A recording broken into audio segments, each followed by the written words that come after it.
Why did you start it? अगर नहीं सह सकते थे, अगर मार ही खानी थी तो शुरू क्यों किया? मैंने इनको नसीहत दी है कि भाई थोड़ा सा भंगड़ा इतना मत करो, क्योंकि अगर रेडियो एक्टिव हवा है ना तो तुमको असर पड़ेगा वहां पे कुछ गलती से या सही सटीक निशाना लगाकर वो इनके जो न्यूक्लियर स्टोरेज डंप थे वो उड़ गए हैं। उड़ती फिरती लग रही है कि कोई पायलट शूट डाउन हुआ था कभी, और वो हमारे पास है, और एक नहीं ज्यादा। सो वो भी चाय पिलाने का टाइम आ गया है। किस तरह इंडियन एयरफोर्स ने इनके तो धजिया उड़ा दी। 11 बेस हिट किए, न्यूक्लियर स्टोरेज साइट को हिट किया, और ये कख नहीं कर पाए।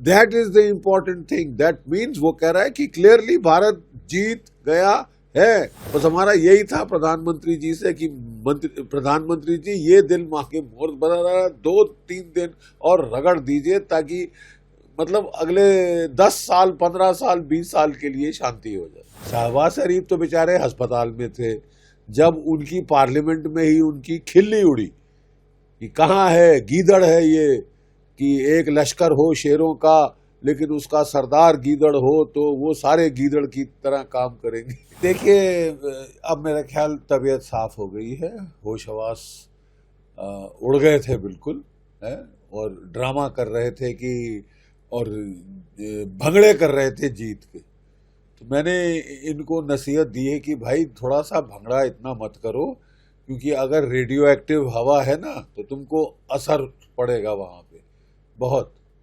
सुना है ना आपने कि वहां पे इस्लामाबाद और रावलपिंडी के बीच में जो सरगोदा जो अपनी इनकी एयरफील्ड थी चकलाला है, वहां पे कुछ गलती से या सही सटीक निशाना लगाकर वो इनके जो न्यूक्लियर स्टोरेज डंप थे वो उड़ गए हैं लगता है। न्यूक्लियर स्टोरेज डंप में जो न्यूक्लियर बॉम्ब इन्होंने रखे थे भारत पे दागने के लिए, उनको निस्तनाबूत कर दिया गया है। तो उससे जो वो इलाके में रेडियो एक्टिविटी, रेडियो धर्मिता बढ़ जाती है।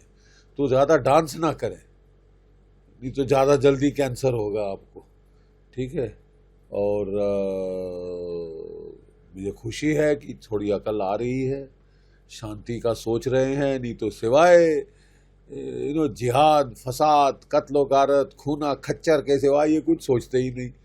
अपने लोगों का सोचो, अपनी इकोनॉमी का सोचो। भट्टा बैठ गया है, भीख मिलती जाती है। गनीमत है कि $2 बिलियन आपको मिल गए, तो फौज को मत लगाने दो, जाके फट से वो खिलौने खरीद के आएंगे, और गरीबों को कख नहीं मिलेगा। गरीबों को, बेचारों को 2 रोज की रोटी नहीं मिल रही, उधर बस सारा फौज खा रही है इनका। जो $2 बिलियन आए हैं ना, वो इनकी फौज ना खा जाए। ये शहबाज शरीफ को तो उसका फर्ज है कि वो अपने लोगों को दे, और अब फौज की ये जो है चमचागिरी बंद करे, ठीक है।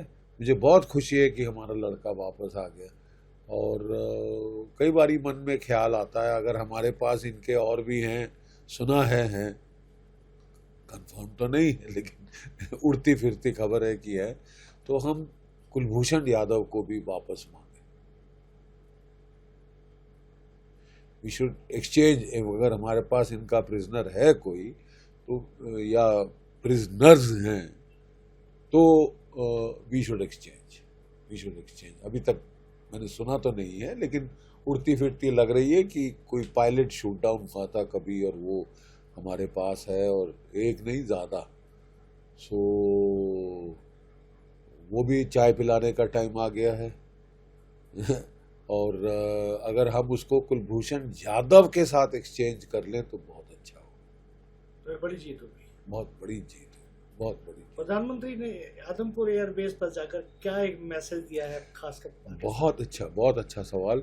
देखिए, सबसे पहले प्रधानमंत्री ने आदमपुर, जो कि हमारा मोस्ट इम्पॉर्टेंट बेस है वेस्टर्न सेक्टर में, वहाँ उसके ऊपर पाकिस्तान नाच के कह रहा था कि हमने तो धज्जियां उड़ा दी, वहाँ पे जो S-400 मिसाइल लगे हैं उनके ऊपर खच्चे उड़ा दिए, कुछ नहीं बचा, वाह वाह वाह ये लोग कर रहे थे।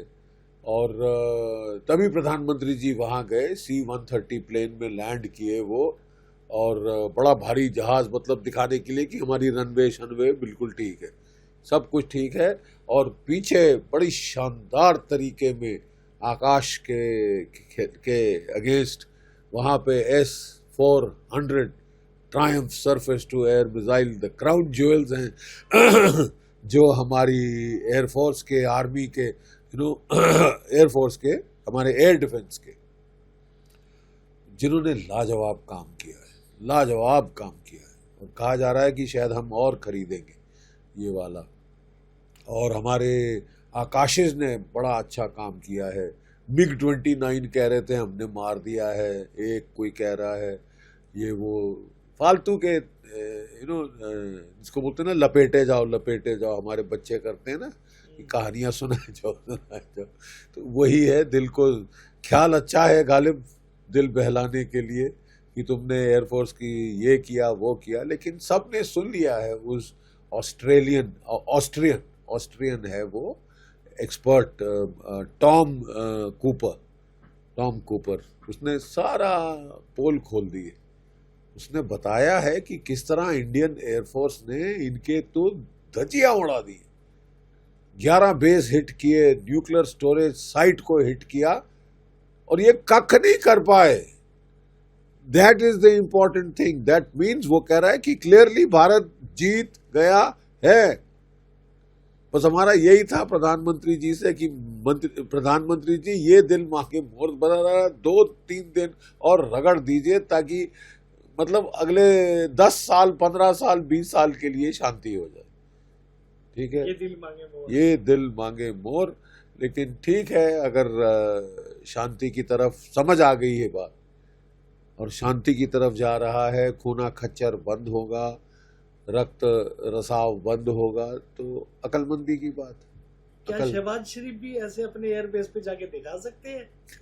शहबाज शरीफ तो बेचारे अस्पताल में थे जब उनकी पार्लियामेंट में ही उनकी खिल्ली उड़ी कि कहाँ है गीदड़ है ये, कि एक लश्कर हो शेरों का लेकिन उसका सरदार गीदड़ हो तो वो सारे गीदड़ की तरह काम करेंगे।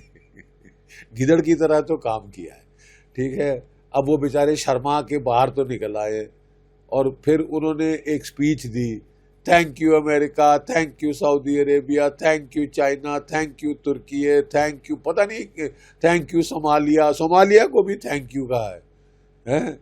और मतलब इनकी तो दिमागी हालत, बैलेंस मतलब हिल गया था, संतुलन, जो दिमागी संतुलन है इनके लीडरों का, सोमालिया, उसको भी ये थैंक यू कह रहे थे कि थैंक यू सोमालिया। और ये why did you start it? अगर नहीं सह सकते थे, अगर मार ही खानी थी तो शुरू क्यों किया? ठीक है, लेकिन अब मुझे अब विश्वास थोड़ा आ रहा है कि सबक हमारे जो स्टूडेंट हैं वो सीख गए, जो हमारी फौज ने पाठ पढ़ाया है वो समझ आ गया है, लगता है it is sinking in slowly.